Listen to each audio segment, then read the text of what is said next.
28 मई है और हिंदुत्व पुस्तक के रचयिता सावरकर का जन्म दिवस भी और साथ ही हमारी नई संसद भवन का उद्घाटन समारोह भी।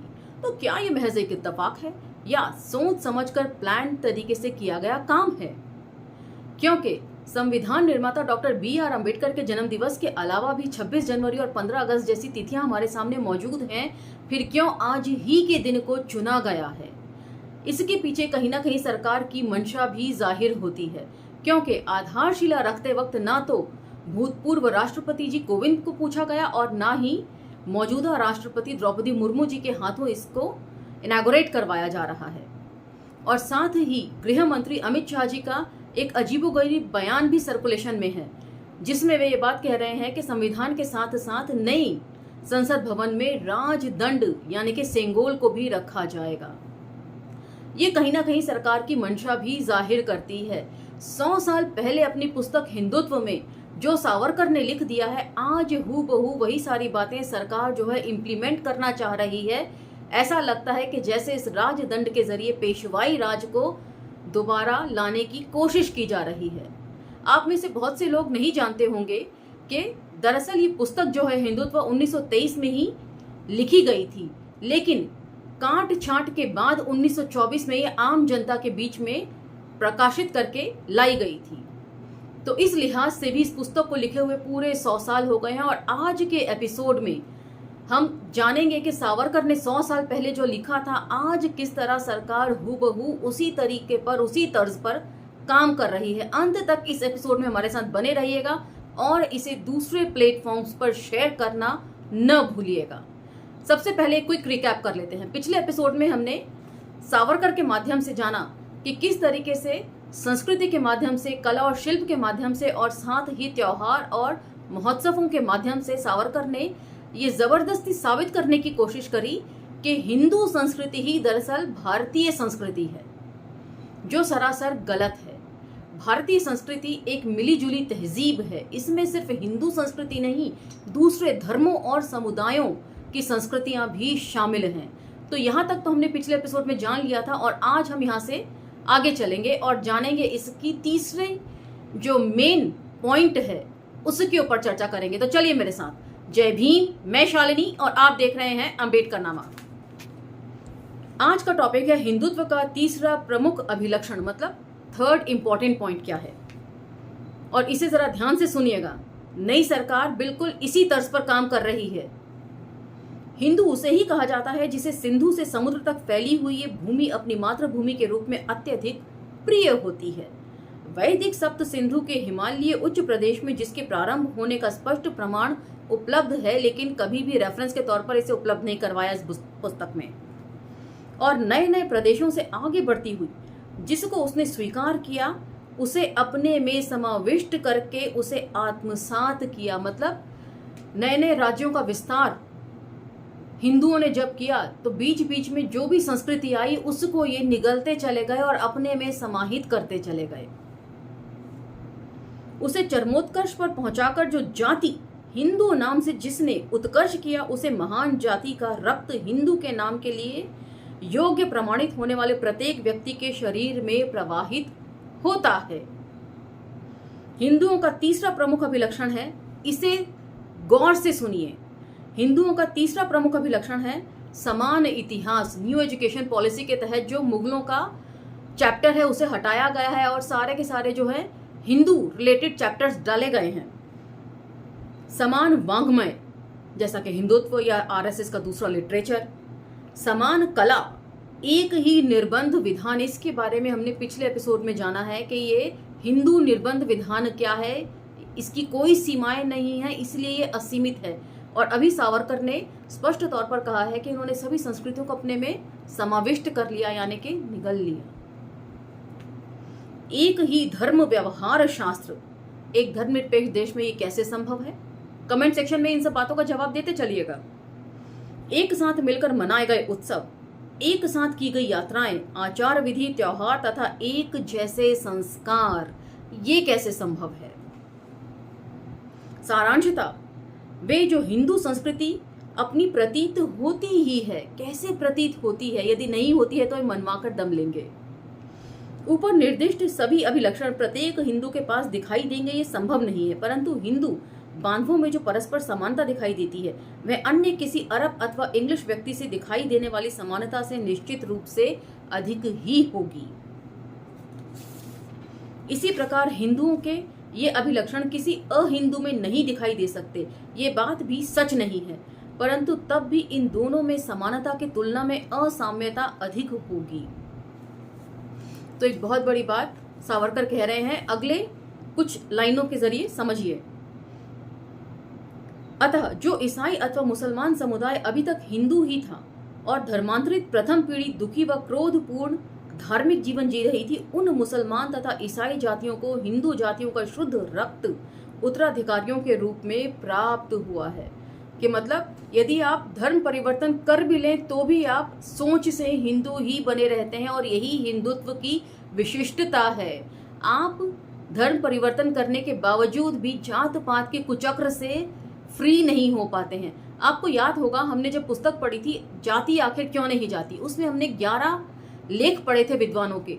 उस समय हमने नई नई टर्मिनोलॉजी सुनी थी, जैसे कि मुसलमान राजपूत, ईसाई ब्राह्मण। इससे यही साबित होता है कि ये लोग धर्म कितना भी बदल लें लेकिन सोच नहीं बदल पाते हैं। बेशक ऊपरी तौर पर शारीरिक तौर पर जनेऊ धारण ना करें, लेकिन उस जनेऊ का क्या जो इनके मस्तिष्क में टंगा रहता है सोच के साथ, यही हिंदुत्व है, यही उसका सार है जिसे समझे जाने की जरूरत है। उन्हें भी अब हिंदू कहलाना संभव नहीं है, क्योंकि जिस दिन उन पर थोपे गए धर्म से उनका प्रत्यक्ष संबंध हुआ उसी दिन वे जातियां हिंदू संस्कृति के उत्तराधिकार से वंचित हो गईं। हिंदुओं से सर्वथा भिन्न संस्कृति है ऐसा उन्हें प्रतीत होता है। इस कारण उनके आदर्श, वीर और इन वीरों के प्रति उनकी भक्ति भावना, उनके उत्सव तथा यात्राएं, उनके ध्येय तथा जीवन विषयक दृष्टिकोण, इसमें तथा हम लोगों की कल्पनाओं में कोई भी समानता अब शेष नहीं है। लोगों को ऐसा लगता है कि कोई भी समानता शेष नहीं है, लेकिन सावरकर यहाँ भी किस तरह से समानता ढूंढ रहे हैं ये जानना दिलचस्प है। सुनिए, प्रत्येक हिंदू अपनी जाति की विशिष्ट संस्कृति से असामान्य प्रेम करता है। तो प्रत्येक हिंदू अपनी जाति की विशिष्टता से, हिंदू एक नहीं है, उनमें भी जातियों के चलते बंटवारा है तथा नितांत भक्ति भाव दर्शाता है। इस अत्यंत आवश्यक अभिलक्षण के कारण हिंदुत्व का शुद्ध स्वरूप निश्चित करना हमारे लिए संभव हो सका। तो हिंदू भी जो है वो एक नहीं है, जातियों में बटे हुए हैं, और हिंदुत्व वो छतरी है जो इन सबको एक साथ जोड़ देता है, एक ही छतरी के नीचे ले आता है। हिंदुत्व के बारे में सावरकर ने पहले भी कहा है कि हिंदुत्व जो है वो हिंदुओं के राजनीतिक जीवन के रीढ़ की हड्डी है। तो हिंदुत्व का इस्तेमाल ये लोग सिर्फ राजनीतिक तौर पर ही करते हैं, ये इनका पॉलिटिकल एजेंडा है। इसी पुस्तक में मैंने पिछले एपिसोड में आपको पढ़कर भी सुनाया था सावरकर के बातों को। नेक्स्ट टॉपिक है, क्या बोहरी तथा खोजे को हिंदू कह सकते हैं? अब ये बोहरे और खोजे क्या हैं, ये टर्मिनोलॉजी मैंने फर्स्ट टाइम ही सुनी है। अगर आप में से कोई जानते हो उन सब चीज़ों के बारे में तो कमेंट सेक्शन में इस बारे में भी मेरा मार्गदर्शन आप लोग कर सकते हैं। अब हम उस बोहरी तथा खोजे व्यक्ति का उदाहरण देते हैं जो हम लोगों के यहाँ रहता है। हिंदुस्तान से वह पितृभूमि के रूप में प्रेम करता है, क्योंकि वह निर्विवाद रूप से उसके पूर्वजों की भूमि है। उनमें और कुछ अन्य लोगों के शरीर में निश्चित रूप से हिंदू रक्त ही विद्यमान है। यदि उनकी पीढ़ी में वही प्रथम होगा जो मुसलमान हुआ होगा, तब उसके शरीर में उसके हिंदू माँ बाप का ही रक्त होगा। किसी समझदार तथा जानकार व्यक्ति के समान वह हिंदू इतिहास से एवं ऐतिहासिक पुरुषों से प्रेम करता है। बोहरे तथा खोजे हमारे दशावतारों की पूजा ईश्वर मानकर करते हैं, परंतु उनमें 11वां नाम मोहम्मद भी जोड़ देते हैं। दिलचस्प बात यहाँ पर सावरकर कह रहे हैं कि यदि आप धर्म परिवर्तन कर भी लेते हैं तो भी आप बेसिक जो है आपकी धमनियों में हिंदू रक्त ही है, और आने वाली जो नस्लें हैं, यदि आप हिंदू धर्म से धर्मांतरित होकर बौद्ध बनते हैं या मुसलमान या ईसाई बनते हैं, आपकी जो संतान है वो निश्चित तौर पर मुसलमान, ईसाई या बौद्ध मानी जाएगी, लेकिन उसकी धमनियों में जो रक्त बह रहा है वो हिंदू माता पिता का ही रहेगा ताउम्र, और आगे आने वाली जनरेशन में भी वो आगे ट्रांसफर होगा। और साथ ही ये लोग किसी भी तरीके से हिंदुत्व से अलग नहीं हो पाते हैं। ये हिंदू देवी देवताओं की पूजा करते हैं और साथ साथ नए धर्म के जो देवी देवता हैं उनको भी ये लोग हिंदू देवी देवताओं के साथ समाहित कर लेते हैं कि यदि कोई हिंदू से मुसलमान बनेगा तो वो दशावतारों की पूजा भी करेगा और साथ साथ जो है वो मोहम्मद की भी पूजा करेगा। वह बोहरी अथवा खोजा उसकी संपूर्ण जाति जैसा ही अपने पूर्वजों के हिंदू निर्बंध विधान को ही आधार मानते हैं। इस प्रकार राष्ट्र, जाति तथा संस्कृति, ये तीन आवश्यक अभिलक्षणों का विचार किया जाए तो उसे हिंदू ही कहना होगा। तो किस तरीके से जुगाड़ बिठाकर, तोड़ मरोड़ कर चीजों को अपने हिसाब से यहाँ पर सावरकर ने प्रस्तुत किया है, और इसी सूत को पकड़कर जो है आगे बढ़ रही है सरकार। उसके कुछ त्योहार तथा उत्सव हम लोगों से भिन्न हो सकते हैं तथा अपनी देवी देवताओं और सत्पुरुषों की पंक्ति में वह एक दो अतिरिक्त व्यक्तियों का समावेश कर सकता है। इन एक दो मतभेदों के साथ के कारण उसे हिंदू संस्कृति को मानने वालों से बाहर नहीं किया जाता है।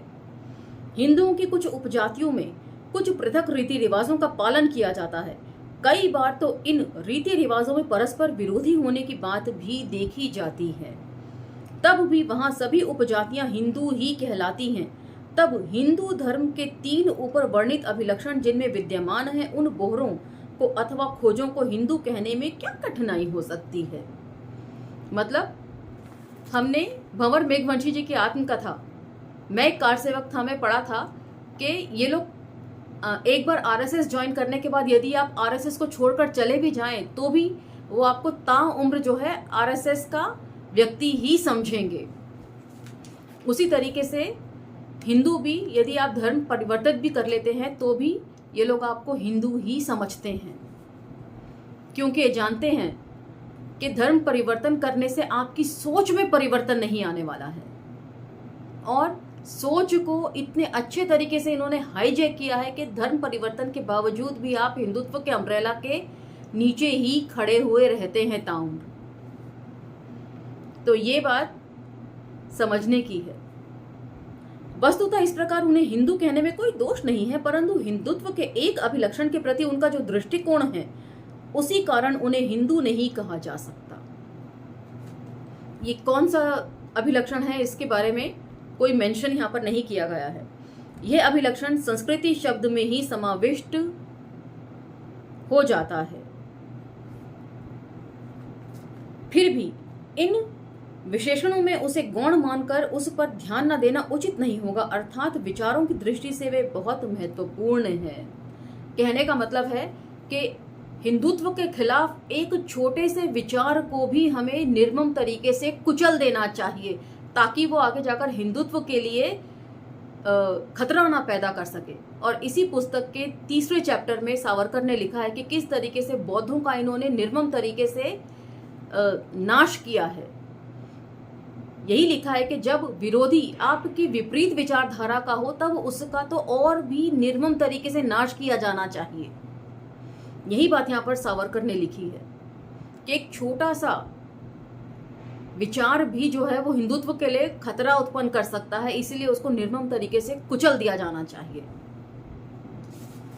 अतः उनका स्वतंत्र विवेचन तथा विश्लेषण करना आवश्यक है।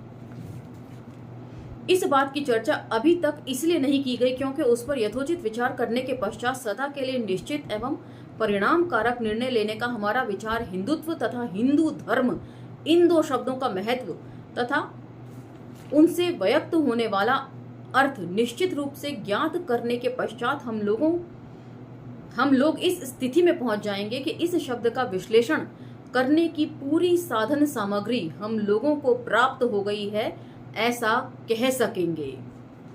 और जो नई संसद है वो इसी साधना सामग्री का हवन कुंड है, ऐसा कह सकते हैं। क्योंकि अब जो है राजदंड के जरिए जो है कानून तय किए जाएंगे। तो इसी के साथ आज का ये एपिसोड समाप्त होता है और यहाँ पर 5th चैप्टर की समाप्ति भी होती है और अगले एपिसोड में हम 6th चैप्टर को लेंगे, जिसमें हम जानेंगे हिंदू धर्म से हिंदू की परिभाषा करना अनुचित। अब तक मैंने आपसे कहा था कि हिंदू धर्म का शब्दावली का इस्तेमाल नहीं हुआ है, लेकिन छठा चैप्टर जो है वो हिंदू धर्म पर ही आधारित है। उसे सुनना न भूलिएगा और साथ ही इन महत्वपूर्ण वीडियोस को दूसरे प्लेटफॉर्म्स पर शेयर करना भी मत भूलिएगा। इसी के साथ मुझे आज्ञा दीजिए, मिलते हैं अगले एपिसोड में। धन्यवाद।